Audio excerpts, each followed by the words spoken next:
Hello Gujarati medium student.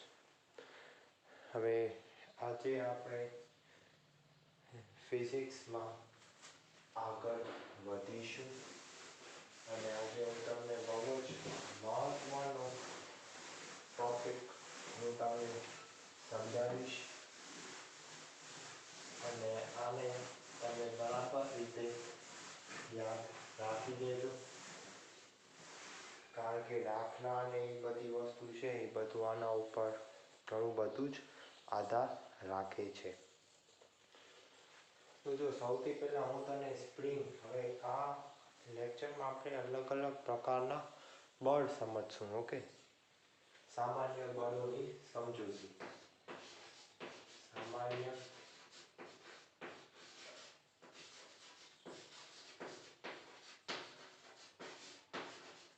બળોની સમજૂતી.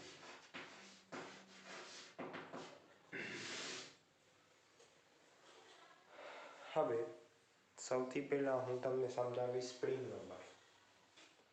બરાબર. હવે આ માની લ્યો આ સ્પ્રિંગ છે તમારા સામે.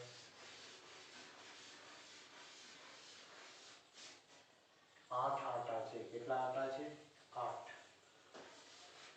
8 આટા છે. બરાબર. હવે માની લ્યો આ તમે સ્પ્રિંગને બે બાજુથી તમે ખેંચો છો, એટલે કેવું થઈ જશે?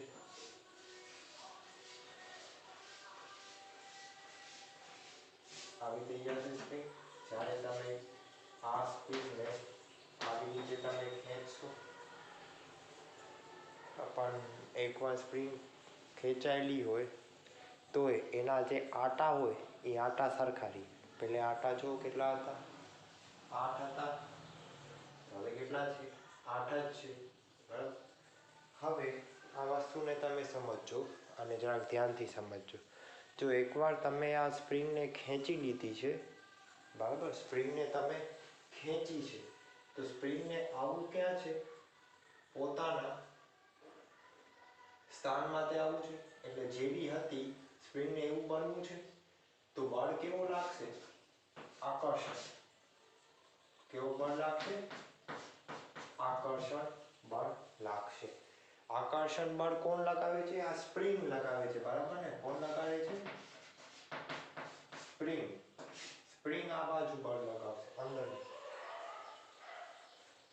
અંદરની બાજુ, એટલે આકર્ષણ હશે. તમે સમજો છો? તમે સ્પ્રિંગને ખેંચી છે, તો સ્પ્રિંગને આવું ક્યાં છે? અંદરની બાજુ, એટલે જો આકર્ષણ છે. હવે આનું વિરુદ્ધ, તમે સ્પ્રિંગને દબાવી નાખી,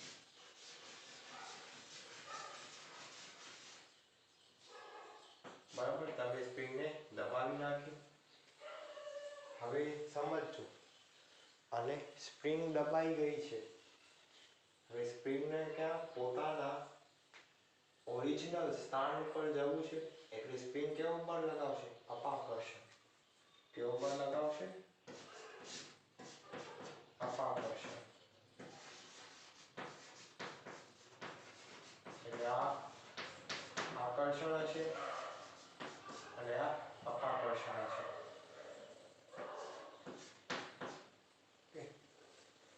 એટલે આ જે મેં દિશા બતાડી છે આની, આ છે ને સ્પ્રિંગ ઈ બાજુ બળ લગાવશે.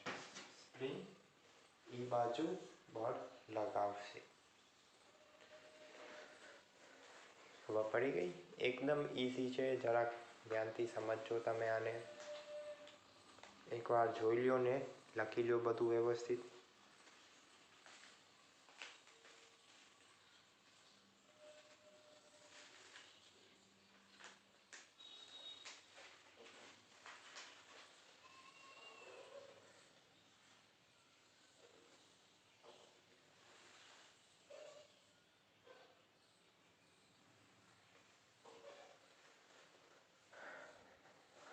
બરાબર છે. હવે માની લો, હવે આ આપણે એફની દિશા ખબર પડી ગઈ. હવે એફનું મૂલ્ય માટે આપણા કને સૂત્ર છે કે એફ ચલે છે એક્સ. હવે એક્સ શું છે? જેટલી સ્પ્રિંગ દબાણી છે અથવા તો ખેંચાણી છે, એ એ x છે બરાબર. એટલે માની લ્યો આ સ્પ્રિંગની લંબાઈ L છે બરાબર. હવે આ ખેંચાણી છે એટલે આની લંબાઈ શું થઈ જશે L પ્લસ ડેલ્ટા L બરાબર. આ સ્પ્રિંગ દબાઈ ગઈ છે એટલે આની લંબાઈ શું થશે L માઇનસ ડેલ્ટા L. એટલે જે F ચાલે છે x એટલે અહીંયા મેં ડેલ્ટા L ને શું કહી દીધું છે x. ડેલ્ટા L શું છે x. હવે આને હટાવવા માટે એક આપણે અચળાંક નાખીએ એને કહેવાય k અને માઇનસ સાઇન ઋણ આવશે. શું કામ ઋણ આવશે હું તમને સમજાવું છું અત્યારે. હવે k ને કહેવાય સ્પ્રિંગનો અચળાંક. શું કહેવાય સ્પ્રિંગનો અચળાંક. અને જેનો એકમ છે ન્યૂટન પ્રતિ મીટર બરાબર. અને પાણીમાળી સૂત્ર શું થશે છેદમાં L1 એટલે પાણીમાળી સૂત્ર થશે તમારું m1 t માઇનસ 2. આ તમારું પાણીમાળી સૂત્ર થશે. હવે જો અહીંયા ઋણ કેમ આવે છે હું તમને સમજાવું. હવે જો તમારી સ્પ્રિંગ જે છે માની લો આ કિસ્સાને આપણે સમજીએ તો તમારી સ્પ્રિંગ તમે ખેંચો આ બાજુ ખેંચો છે બરાબર. માની લો આ દિશાને આપણે આ બાજુ ખેંચો પણ સ્પ્રિંગ વડે બળ ક્યાં લાગે છે એની વિરુદ્ધ દિશામાં લાગે છે. એના કારણે તમે માઇનસ સાઇન અહીંયા ઋણ આપણે દર્શાવેલું છે બરાબર. અને આ જે F છે એ બાહ્ય બળ છે બરાબર. એ તમે લગાડેલું ને આપણે બધી માથાકૂટ સ્પ્રિંગ ક્યાં બળ લગાવે છે એની છે બરાબર. એટલે x આ બાજુ છે અને F આ બાજુ લાગે છે એટલે બંને વિરુદ્ધ દિશામાં છે. બંને વિરુદ્ધ દિશામાં છે એટલા માટે આપણે ઋણ અહીંયા બતાડ્યું છે બરાબર. તો આ સ્પ્રિંગનો બળ છે. હવે હજી એક બળ હું તમને કરાવી દઉં.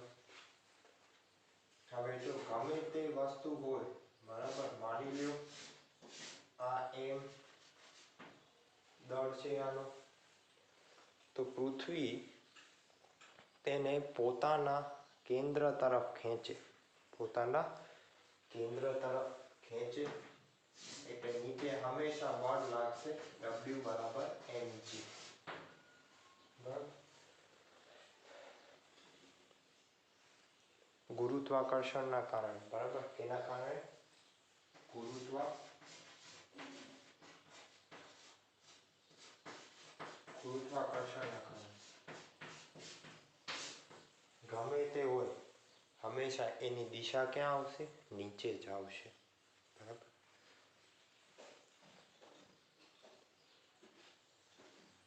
હવે બીજું હું તમને વસ્તુ કરાવી દઉં.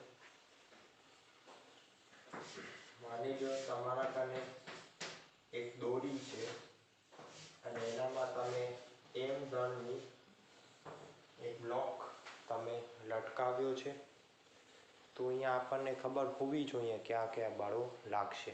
તો અહીંયા હું તમને ટેન્શન બળ શીખવાડીશ. કયો બળ શીખવાડીશ ટેન્શન.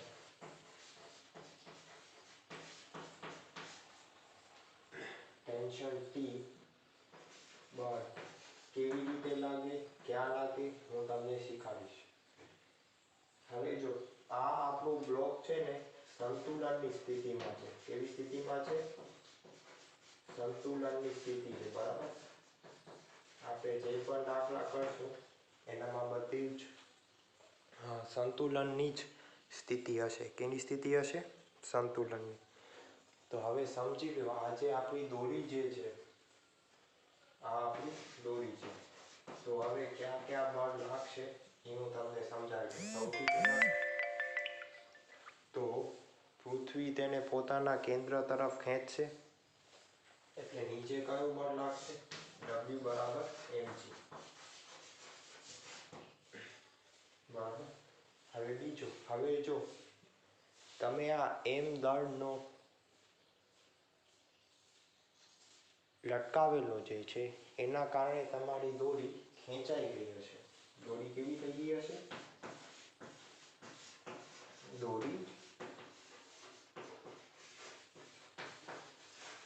દોરી ખેંચાઈ ગઈ હશે. એટલે અંદરના જે અણુઓ હશે, અંદરના અણુઓ વચ્ચે જગ્યા વધી ગઈ હશે. વચ્ચે જગ્યા વધી ગઈ હશે.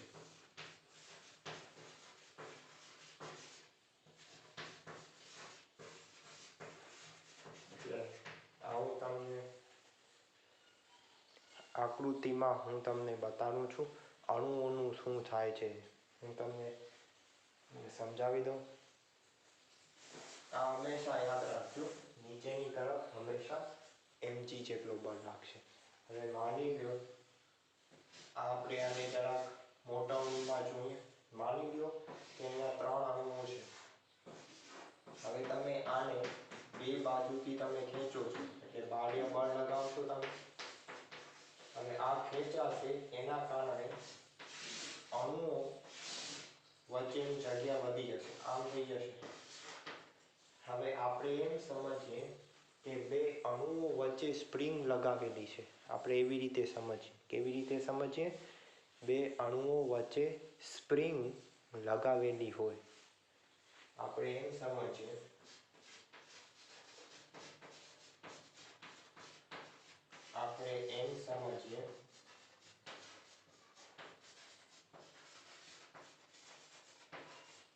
કે બે અણુઓ વચ્ચે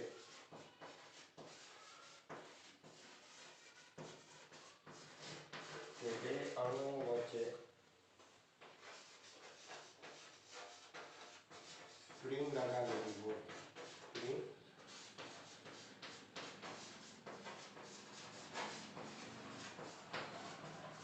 સ્પ્રિંગ લગાવેલી છે.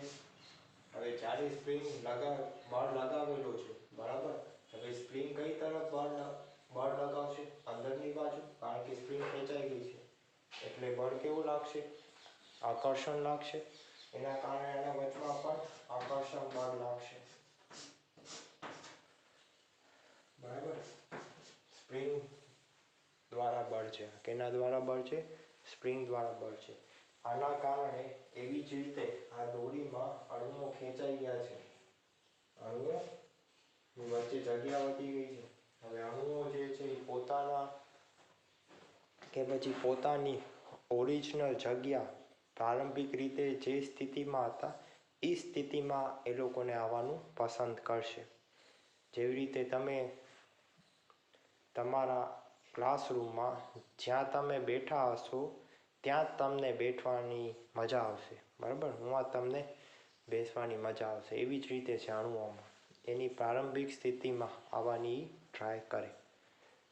બરાબર. એવી જ રીતે આની દોરી પણ આપણી ખેંચાઈ ગઈ છે. તો આના ઉપર આ એમ જે આપણે લટકાવેલો છે એના ઉપર ટેન્શન ક્યાં લાગશે? ઉપરની બાજુ લાગશે.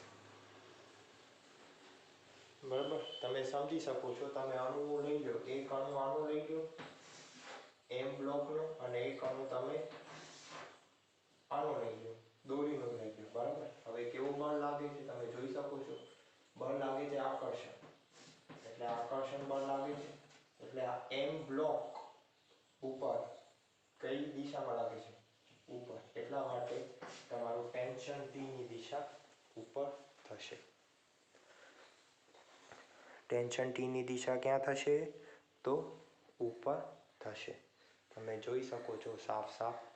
હવે આપણી આ સંતુલનની સ્થિતિ છે. સંતુલનની સ્થિતિ છે એટલે તમારો બ્લોક જે લટકાવેલું છે એ એક જ જગ્યાએ ઊભો છે.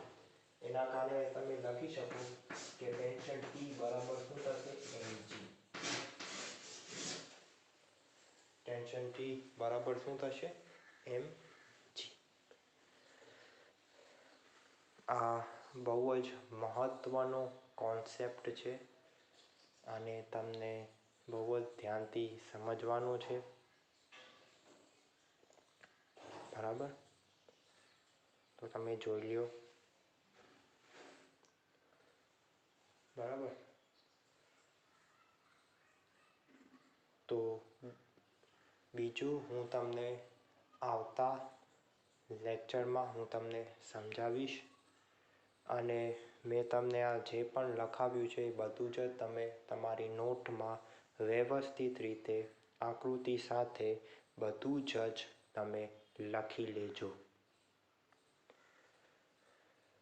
Okay, so thank you. અને તમે બધા પોતાની ધ્યાન રાખજો. Thank you very much.